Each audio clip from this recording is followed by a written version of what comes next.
Quienes estamos acostumbrados a leer, no es raro que recibamos de vez en cuando la pregunta ¿por qué lees? Muchas veces acompañada de una desdénica alusión a la pérdida del tiempo. Nosotros nos defendemos como podemos, esquivando balas y enarbolando nuestras mejores armas. Pero la pregunta, aunque parezca trivial, es más profunda de lo que parece. Está en juego tanto nuestra propia justificación como lectores, así como también la razón para leer de otras personas ajenas al oficio. Es decir, el corazón mismo del porqué de la literatura. Harold Bloom, uno de los mayores críticos literarios contemporáneos, iniciaba de esta forma su argumentación a favor de la lectura. No hay una sola manera de leer bien, aunque hay una razón primordial por la cual debemos leer. A la información tenemos acceso ilimitado. ¿Dónde encontraremos la sabiduría?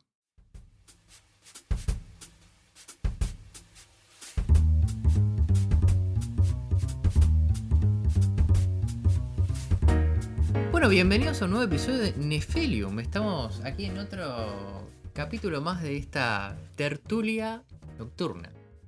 Este programa va a ser casi todo de mi parte monofuente, porque el único texto que yo traje es uno de Harold Bloom, el que mencioné en la introducción, que se llama ¿Cómo leer y por qué?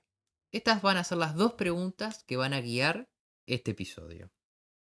Y entonces, para comenzar, quería, porque yo fui leyendo digamos, las dos partes del texto donde yo me centré, que es el prefacio que le hace y el prólogo, y entonces fui subrayando varias cosas que me llamó la atención y quiero leérselas a ustedes y hacer como una especie, ya que estamos tan de moda adaptados a esta temática, un ping-pong. Pero en este caso con las citas que yo les voy a ir tirando y ustedes van a ir diciendo lo que les suscite, lo que les parezca. El plagio es absoluto, ¿eh? O sea, yo pensé que esto iba a pasar en un episodio aislado. El plagio es totalmente Exacto. absoluto. Seguimos haciendo plata. Acá nuestro compañero que marcó tendencia, que ya con Manu estamos buscando otro compañero para sustituirlo. Me voy a las grandes ligas. Pero bueno, cada uno vamos introduciendo las pequeñas variantes. Entonces, bueno, vamos con eso. Yo quiero ir primero con el punto que toqué en la introducción de este programa. Y es esto que trae Harold Bloom de que a la información tenemos acceso ilimitado. Porque él, además, él ya murió hace un poquito, de unos años, me parece. Pero escribía, digamos, desde nuestro presente que tenemos efectivamente casi un acceso ilimitado a la información. Agarro mi celular y tengo todo. Entonces, Llegó al internet, digamos. Él llegó sí, a sí, sí, esa. sí. Ya llegó al mundo digitalizado. Bien. Entonces, tiene mucho sentido esta frase que dice que a la información tenemos acceso ilimitado. Y después pregunta, ¿dónde encontraremos la sabiduría? Un poco, después él expande esta idea, pero la sabiduría justamente la encontraríamos con la lectura, en los libros. La sabiduría. Claro. A ver, salvedad, él habla justamente de literatura, porque obviamente hay libros que contienen información, manuales de historia, de química, de Sí, sí, se ciencias. entiende. Entonces se está refiriendo a la literatura. A ver, entiendo por dónde va, pero creo que la sabiduría no emanaría directamente de los libros, sino quizás de eso que nos permiten los libros, que es un contacto con lo escrito totalmente. Es un tiempo que, por un lado, es nuestro tiempo en tanto nosotros podemos releer cuantas veces queramos, podemos dedicarle todo el tiempo que queramos a una idea, a un renglón, pero también es el tiempo del libro en el entendido en que el libro nos impone un tiempo y que ese tiempo nos abstrae del tiempo real.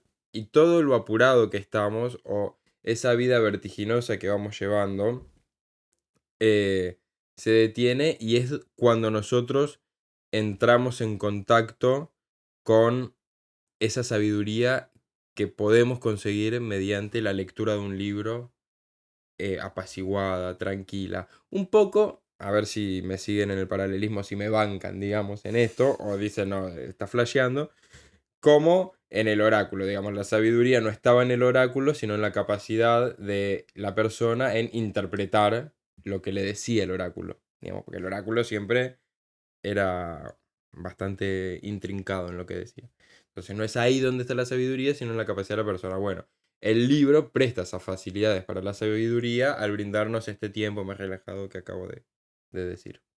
Yo pienso que la sabiduría, y esto porque estuve viendo unos videos últimamente de estudios que hubieron en 2024, tiene una dimensión reflexiva, ¿no? Entonces, partiendo de eso, hoy no sé, estoy como congeniando con las ideas tuyas un poco. O sea, bancás. Banco, porque el libro no siento que es lo que emane sabiduría en sí, pero es como un catalizador. Entendiendo en esta dimensión reflexiva, uno puede sustraer ideas nuevas o pensamientos o justamente contemplar, meditar ideas a partir de algo que le haya impactado emocionalmente. De hecho, justamente la memoria, cuando más construye algo y más se le queda, es cuando recibe un impacto emocional, que eso la literatura lo transmite principalmente porque es ficción y principalmente porque está pelada a llena de emociones, justamente. Entonces, siento que no es que brinde la sabiduría per se, pero es un catalizador, una herramienta que puede serlo dependiendo para qué persona, porque tampoco es algo, una cuestión universal. A mí El Principito, que es un libro que se supone que está como comúnmente aceptado, lleno de sabiduría y demás, por los valores o las ideas que transpone, uno le puede dar sin más, sin ni prestarle atención y lo ve como una lectura lineal y otra persona encuentra oro ahí. Entonces también depende de las personas. Bien.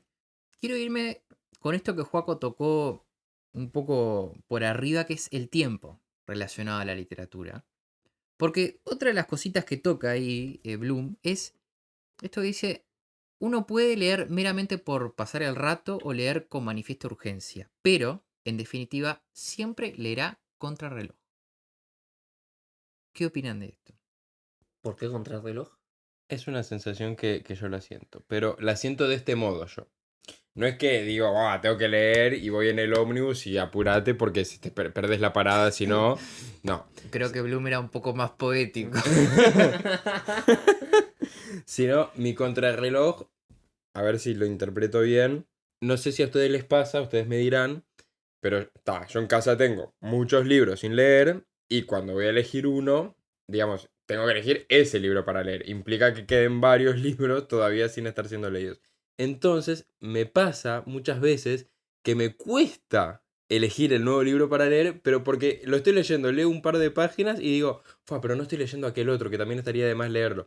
Y pasa eso de que uno siente esa angustia, si se le puede decir de esa manera, porque de que no te va a dar el tiempo para leer todo. Entonces uno quiere leer para también poder leer lo otro, pero a su vez sabe que leer necesita de la pausa y de la relectura. Eso, no sé si va un poco por ahí o vos lo interpretaste también por ahí. En realidad es una frase que él como que deja al pasar, mucho no explicita, Mm. pero yo como lector me reconocí un poco ahí en esto de que uno siempre como que lee robándole pedacitos al tiempo, en los tiempos que tiene libre va Bien. leyendo.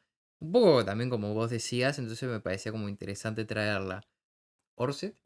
Para mí, un poco, con esas ideas que dicen, es el lugar que cada uno le da a la lectura o a la literatura en este caso en la vida diaria.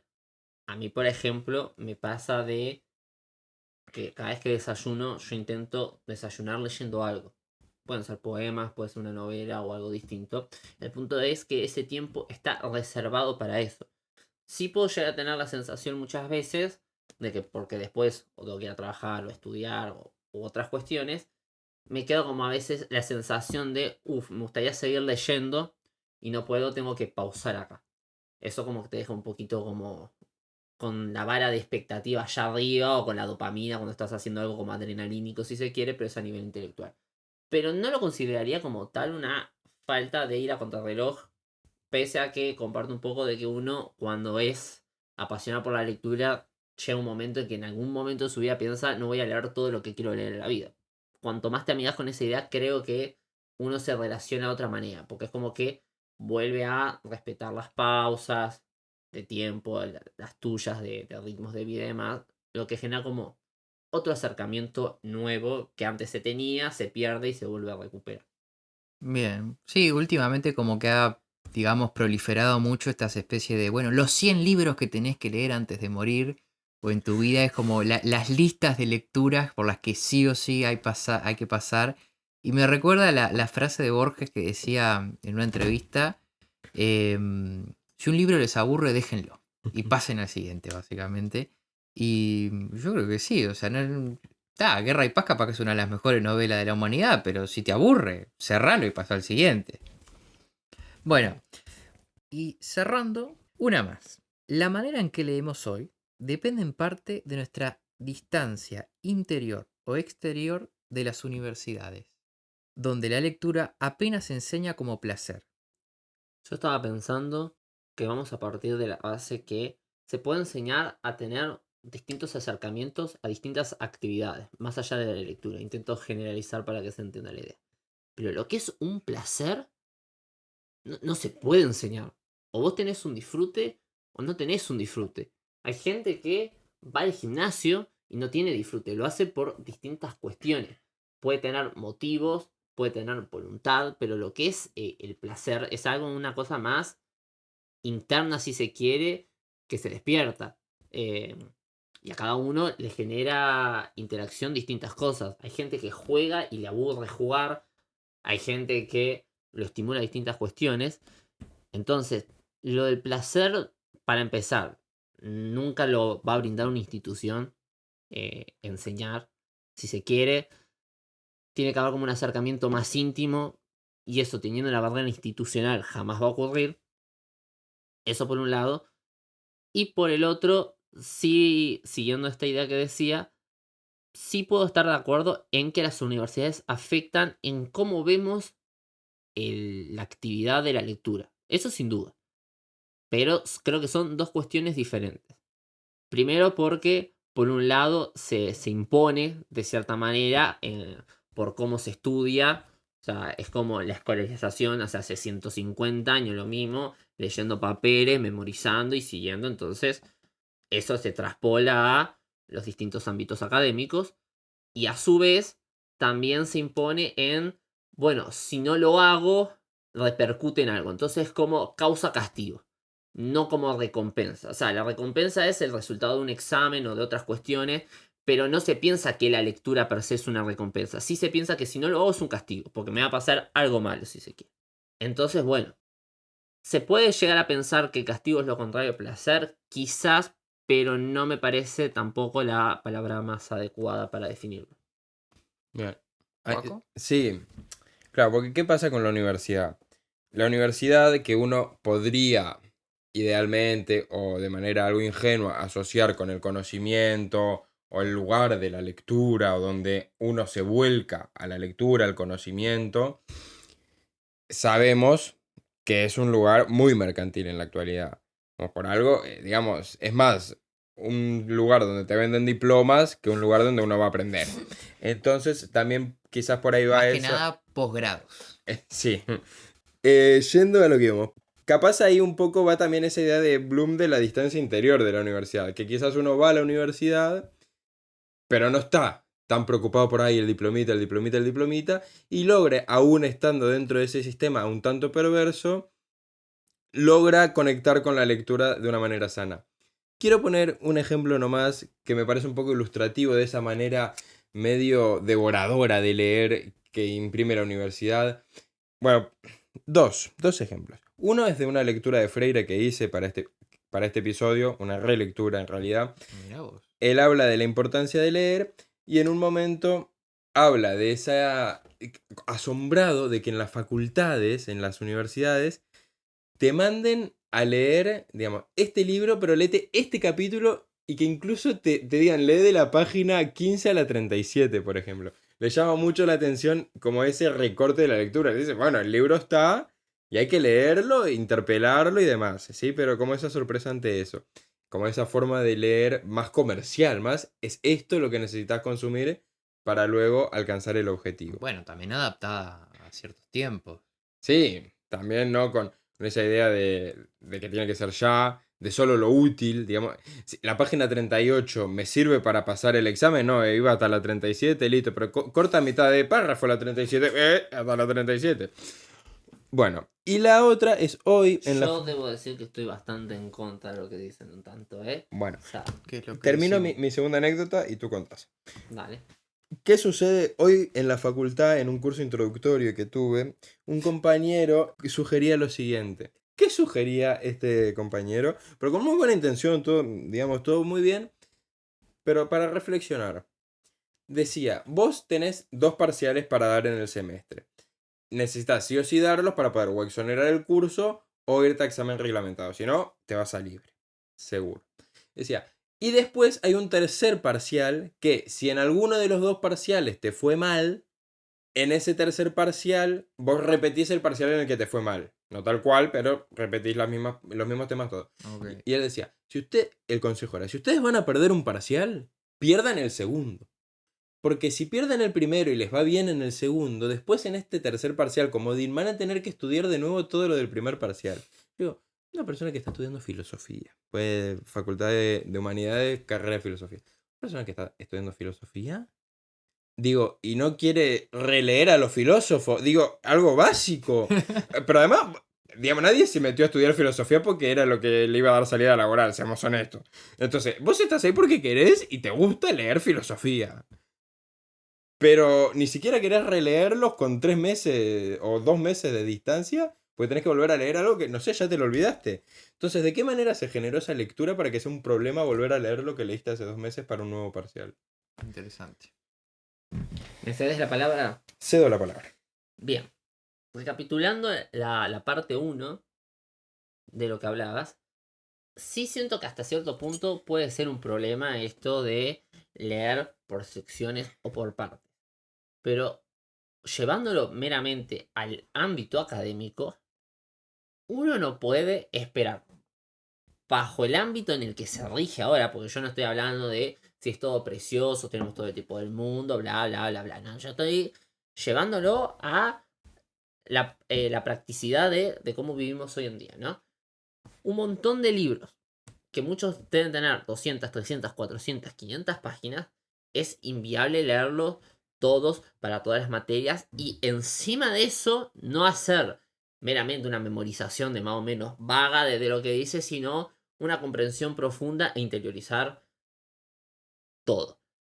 A su vez, me parece que justamente son libros de estudio, libros de pensadores, escritores, gente que se dedica a determinado campo disciplinar.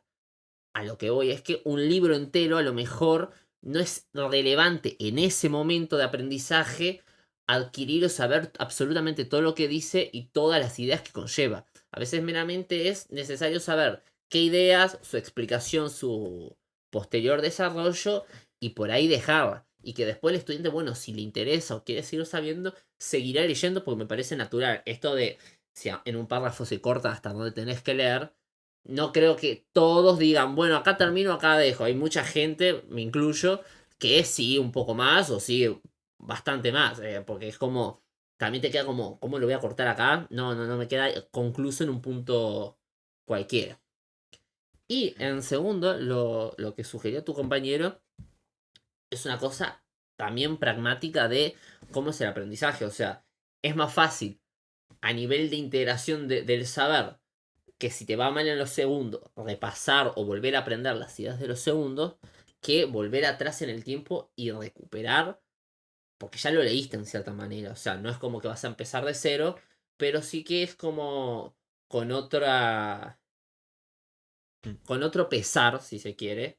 Porque te puede gustar leer, pero a lo mejor justo esa materia no te gusta leer. O sea, no, es lo que decía hoy Manu con la frase de Borges, si no te gusta un libro, lo dejá. Y bueno, quizás no todos los pensadores me gustan y tengo que dejarlo de cierta manera. O sea, entonces, no me parece una mala medida, me parece una medida bastante pragmática, que se puede compartir o no, ¿cierto? Pero entiendo la finalidad. Bueno, pero ahora me interesa escuchar lo que ustedes tienen para decir o les ha suscitado estas dos preguntas que hace Harold Bloom. ¿Por qué leer y cómo leer? Que él dice que son para él dos preguntas indisociables. Que una, que el preguntarse por qué leer lo conduce inevitablemente a preguntarse también cómo leer. No sé quién quiere iniciar. Diría Nietzsche, nada que ver, pero es un buen momento para Diría Nietzsche, Dios ha muerto. No, pero siguiendo con la temática, diría en Así habló Zaratustra sobre que quien tiene un porqué para vivir puede soportar casi cualquier cómo. Extrapolando un poco acá, siento que es verdad, tener un motivo te hace entender para qué haces cierta cosa. ¿Por qué? ¿Qué es lo que genera eso? Genera claridad. Vamos a llevarlo a un punto más cognitivo si se quiere y no tan bagaje. Uno cuando tiene claridad, en este caso claridad mental, las cosas se reciben de otra manera, se integran de forma mucho más rápida, porque en el proceso quitas un montón de procesos mentales que generan desgaste, que tienen que ver principalmente con la emotividad. Porque para leer y para que te quede registrado uno necesita memoria.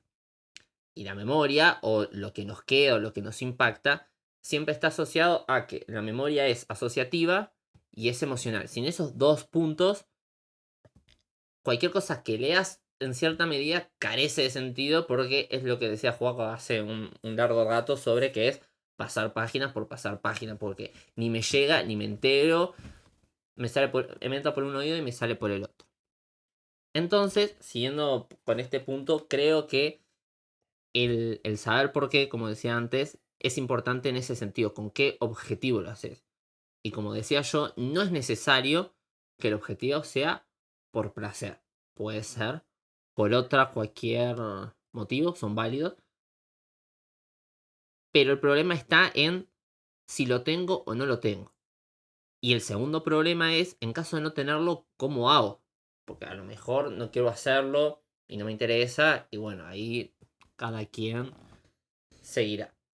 Y pasando al cómo, también depende un poco del primero. Si es por placer, no quiero ser redundante con las palabras, pero si leo una novela, lo principal es no ponerme un tiempo de, tengo que leer, no sé, tantas páginas en esta hora, lo quiero terminar hoy, lo tengo que terminar para mí. Lo voy a ir leyendo a mi ritmo, si lo termino rápido bien, si no lo termino rápido bien. Está bien, paréntesis, hay mitos sobre la lectura rápida. Si leo para el estudio, ya eso es otro cantar. O sea, quizás tengo un examen, una prueba, tengo que exponer algo y no tengo todo el tiempo del mundo. Tengo que aprender. Y por eso es importante, sobre todo, la claridad mental. Yo creo que partiría de ahí, de tener como punto ese. De que cada uno sepa, lo hago con este objetivo. Porque la claridad te lleva a organizarte. Y la organización te lleva a manejar las cosas en cierto sentido. Bien. A ver, vos dijiste una cosa que es que no siempre se lee por placer. Y me parece que discrepo. La lectura tiene que ser placentera. Si uno está leyendo y no está sintiendo placer en la lectura, leas lo que leas, eso no te va a quedar, eso va a seguir de largo, no te va a interpelar en lo más mínimo lo que está ahí escrito, no te vas a poner a pensar, vos, esto lo escribió una persona que vivió hace 1500 años, es decir, estoy en cierta medida haciendo una comunicación intersecular, digamos. Si vos no lo disfrutás, es como dice Borges, déjalo. No, no es para vos ese libro. La lectura tiene que generar placer en quien lee. Y a partir de ese placer que genera, uno puede luego darse cuenta de todos esos beneficios y llegar a esos porqués. Por ejemplo, leo porque necesito encontrar esa trascendencia o logro encontrar esa trascendencia a nivel temporal, por ejemplo. Logro ver que en el pasado sucedía algo similar a lo que sucede hoy. En, en un libro que ella tiene, Irene Vallejo, que se llama justamente Manifiesto por la Lectura, es un librito bien, Sí, lo he visto en librerías. bien pequeño, dice, a veces encontramos en una página prodigiosamente transparentes ideas y sentimientos que en nosotros eran confusos, y así el oficio de vivir nos resulta menos caótico. Por ejemplo, puede llegar a pasar, ¿no?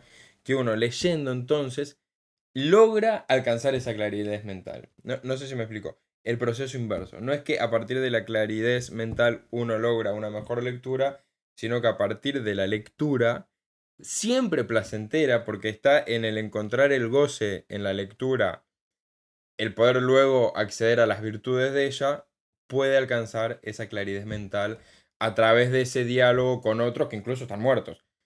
La mayoría están muertos. Entonces, para mí primero hay que encontrar el disfrute en la lectura. Una vez que uno lo encuentra, va a poder empezar a acceder a esos beneficios. Por ejemplo, de acceder a una claridad mental, de encontrarse con ideas más sofisticadas, de poder reflexionar, de llegar a un diálogo con la idea del otro y producir algo que no se me habría ocurrido si no hubiera conocido el punto de vista de esa persona, pero siempre partiendo de la base de que uno está haciendo una actividad que disfruta cuando lee. ¿Cómo sería una lectura en la que no entra el placer? Me parece que leer solamente si uno siente placer, por eso es una mirada muy ingenua del asunto. Porque si uno piensa, hace muchas actividades en el día, las cuales no le somete placer sino desagrado, y las tiene que hacer de igual manera y termina aprendiendo de igual manera a hacerlas, le guste o no le guste. Puede ser una habilidad mecánica estando en X trabajo, puede ser 800 cosas. No creo que la lectura sea una excepción a eso. Y en segundo lugar, por poner un ejemplo, hay libros que libros literarios o filosóficos conllevan una complejidad, un desafío, y uno le puede parecer interesante. Puede decir, es un bodrio, pero está bueno lo que dice en el sentido, me hace pensar. Pero a lo mejor lo sigue leyendo y de la densidad de lo que es.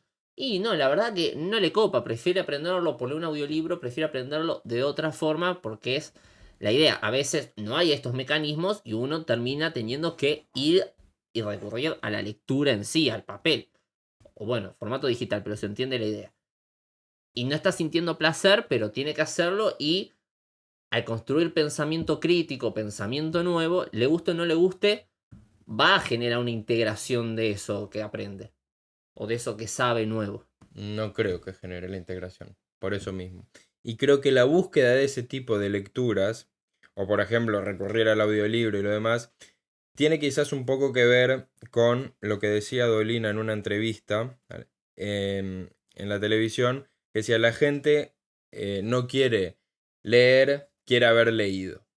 Entonces, uno persiguiendo el haber leído genera lecturas deficientes, lecturas en las que no disfruta y sí, parecería, puede a veces recitar algunas cosas, pero son cosas que logra mostrar, pero no logra defender, ni siquiera interpelar. Simplemente absorbe, que no aprende, absorbe lo que ese contenido, luego lo puede repetir, pero queda en eso, no se tambalea y es muy enclenque, porque al mínimo cuestionamiento que haya, no va a saber moverse, porque no lo vivió críticamente, porque tampoco disfrutó cuando absorbió eso, simplemente logró ser capaz de recitar. Punto número 1. Para repetir algo hay que integrarlo porque si no en la memoria se pierde con el tiempo. Eso para empezar. Punto número 2. Cognitivamente hablando, para leer se necesita estar asociado a emociones. No necesariamente tiene que ser positiva. Y eso no lo digo yo, lo avala la ciencia. O sea que no es que la ciencia es vida, Biblia, padre y familia, pero sí es cierto que deja una constancia de que, por lo menos mi punto, es válido y se sostiene por sí solo. Porque para integrar cosas a la memoria, como decía antes, la memoria es asociativa y emotiva. Uno puede aprender y sentir cosas por las que siente rechazo, por las que siente asco. ¿Por qué? Porque son emociones fuertes. Ninguna es placentera, pero uno las asocia y justamente las tiene atadas a algo con lo que recuerda. Te pones a pensar en una anécdota que contás, tenés anécdotas en las que te sentiste feliz o divertido o lo que fuese y las contás con esa emoción, como aquellas cosas que nos generan pasión o vocación por lo que hacemos, pero también hay otras que te acordás justamente por la animadversión, el desagrado, el asco que se le tiene, o sea, Pero no, o sea, solamente creo que no se integra las cosas cuando pasan de forma inerte. Cuando no pasan de forma inerte, o sea, tiene que tener un estímulo. Pero eso no es lectura. Pero Eso pará, a ver. son... Sí, A dale. ver si entiendo a Bruno. Por ejemplo, vamos a bajarlo a tierra. vos tenés que estudiar ya que estamos con literatura, vamos a la literatura. Vos estás estudiando literatura rusa y tenés que leerte Guerra y Paz para preparar el examen de pa. A vos no te gusta para nada y lo odias, entonces leyendo no tenés otra cosa que el tedio de leer eso, de ir respondiendo las preguntas y casi que el sufrimiento. A fuerza de repetición y todo, lográs hacer el parcial y salvarlo con buena nota. Ahora, con tu argumentación, vos, según eso, ahí hubo un aprendizaje y eso va a quedar en el tiempo. Sí. Porque si lo haces con tedio, generalmente tenés queja. Y eso puede ser de la historia, de un personaje. Quizás no te queda todo compactado porque uno no focaliza en el todo compactado. O sea, sí es cierto, el punto que sí te doy es que cuando sentís placer, es más fácil que te quede. O sea, no es más fácil, te va a quedar todo, pero porque lo que sentís placer, uno tiende a repetirlo intermitentemente en el tiempo. Porque somos seres anticambio. Uno, o sea, somos seres cómodos. Es decir, que voy a repetir aquello que me gusta hacer y no me voy a exponer a aquello que no me gusta hacer. Por una sencilla razón. Pero no por eso en la integración de cosas tiene que ver una cuestión con la otra. Sí es cierto que, bueno, esto que te digo, pero porque el placer es una consecuencia de que, bueno, si justo encuentro cosas o predispongo de que siento placer por la lectura, voy a seguir haciéndolo mejor. Pero si no me pasa eso, tenemos la capacidad de leer igual y de aprender igual, tipo, o sea, me parece medio una estupidez decir que porque no siento placer no puedo leer o no puedo aprender, o sea, sería que en media humanidad entonces, o no sé, un determinado porcentaje, está inhabilitada a hacerlo. No. Discrepo. Pero pasa que también hay que ver cómo se genera ese placer. Porque antes de ver eso, vos en un momento hiciste alusión a que se hacen otras actividades en la vida que no generan placer y se hacen igual y se vive con ellas. Está. Primero, que no hay ninguna relación que trasponga de una actividad a otra el placer. O sea, que una actividad se puede hacer sin placer no implica que cualquier otra actividad se pueda hacer sin placer. Hay que analizar cada una individualmente y definirlo por esa actividad en sí. Que además, la mayoría de actividades que hacemos en nuestra vida son actividades físicas. Es decir, actividades que implican nuestro cuerpo y si no nos gustan es porque generan algún tipo de incomodidad corporal. La actividad de la lectura no es corporal, es mental. E incluso, como decíamos al principio del episodio con Manu, instaura un tiempo aparte, es decir, nos saca un poco de esa corporalidad, por más de que uno haya la posición y demás para leer, Pero nos, son factores clave, vos me estás jodiendo. nos saca un poco de la corporalidad la lectura y nos sumimos en nuestro mundo más mental, en otro tiempo, que nos despegamos de el inmediato. Y ahí siempre para mí hay un placer. Y ese placer no siempre está asociado a decir, fue a cómo disfruto leyendo esto en un sentido más básico. A veces es el placer de darte cuenta que hace 5 minutos o 5 páginas o 5 renglones no sabías algo y lo estás empezando a entender. El placer, que a mí me pasa mucho, por suerte, de entender que se te acaba de ampliar el mundo, de que tu concepción del mundo ahora es más amplia. Ese placer de ese momento milagroso en el que uno entiende algo. Por ejemplo, o el placer de poder complejizar o de sostener mejor una idea. Por ejemplo, yo la sociolingüística, volviendo un poco a mi carrera, no la o sea, me parece una... No comparto, para ser cortos.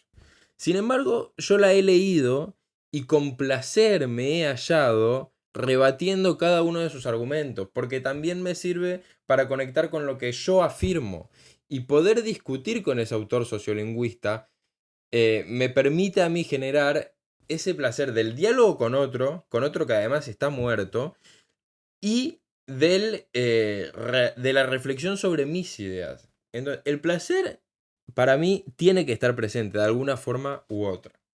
Bueno, siempre me toca moderar debates extensos entre ustedes dos. Y es su trabajo pararnos, señor. Sí, no, yo los dejo correr. Así que bueno, esto ha sido todo por ahora, porque podríamos seguir haciendo algunas nuevas ediciones de este programa, porque hay cosas que han como quedado ahí en el aire que me hubieras gustado seguir expandiendo.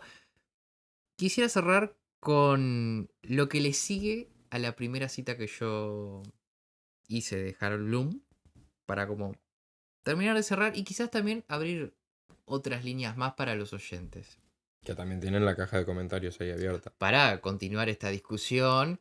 Entonces, recordemos que la cita terminaba con ¿dónde encontraremos la sabiduría? Entonces prosigue. Si uno es afortunado, se topará con un profesor particular que lo ayude.